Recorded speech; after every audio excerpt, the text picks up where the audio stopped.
ఛత్తీస్గఢ్లో మావోయిస్టులకు భారీ షాక్, 63 మంది నక్సలైట్లు లొంగుబాటు. ఛత్తీస్గఢ్ రాష్ట్రంలో మావోయిస్ట్ పార్టీకి భారీ ఎదురుదెబ్బ తగిలింది. ప్రభుత్వం చేపడుతున్న అభివృద్ధి పనులకు, పోలీస్ వ్యూహాలకు ఆకర్షితులై 63 మంది నక్సలైట్లు దంతెవాడ పోలీసుల ఎదుట లొంగిపోయారు. వీరంతా దంతెవాడ పోలీస్ సూపరింటెండెంట్ ఎస్పీ గౌరరాయ్ సమక్షంలో ఆయుధాలను వదిలి జనజీవన స్రవంతిలో కలిశారు. లొంగిపోయిన వారిలో కీలక నేతలు ఉండడం గమనార్హం.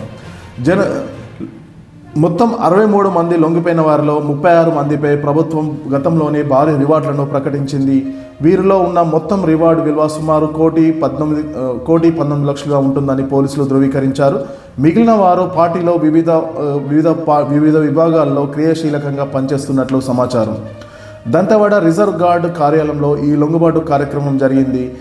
హింసను విడనాడి జనజీవన స్రవంతిలో కలిసేలా మావోయిస్టులను ప్రోత్సహించిన దంతెవాడ పోలీసులను చేపట్టిన పునరావాసం పునర్జీవం పథకం ప్రచారమే ఈ భారీ లొంగుబాటుకు కారణమని అధికారులు వెల్లడించారు. డిఆర్జీ, బస్తర్ ఫైటర్స్, సిఆర్పిఎఫ్ బలగాలు వీరి లొంగిపోయేలా కీలక పాత్ర పోషించాయనేసి పోలీసు ఉన్నతాధికారులు వెల్లడించారు. లొంగిపోయిన వారిలో దర్బార్ డివిజన్, దక్షిణ బస్తర్, పశ్చిమ బస్తర్, మాడ్ డివిజన్లతో పాటు ఒడిశాలో పనిచేసిన వారు కూడా ఉన్నారు.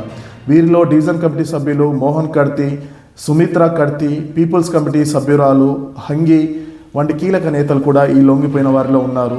వీరిపై గతంలో అనేక కేసులలో దాడులు, హత్యలు, ఐఈడీ పేలులు, ఆస్తుల ధ్వంసం వంటి కీలకమైన కేసుల్లో నిందితులుగా ఉన్నారు.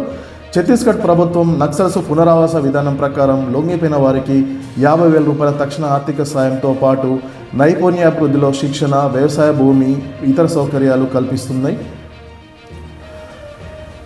ఈ లొంగుబాటు బస్తర్ నక్సల్స్ రహిత ప్రాంతం మార్చే ప్రయత్నాల్లో ఇది అతిపెద్ద విజయమని బస్తర్ రేంజ్ ఐజీ సుందర్రాజ్ వెల్లడించారు.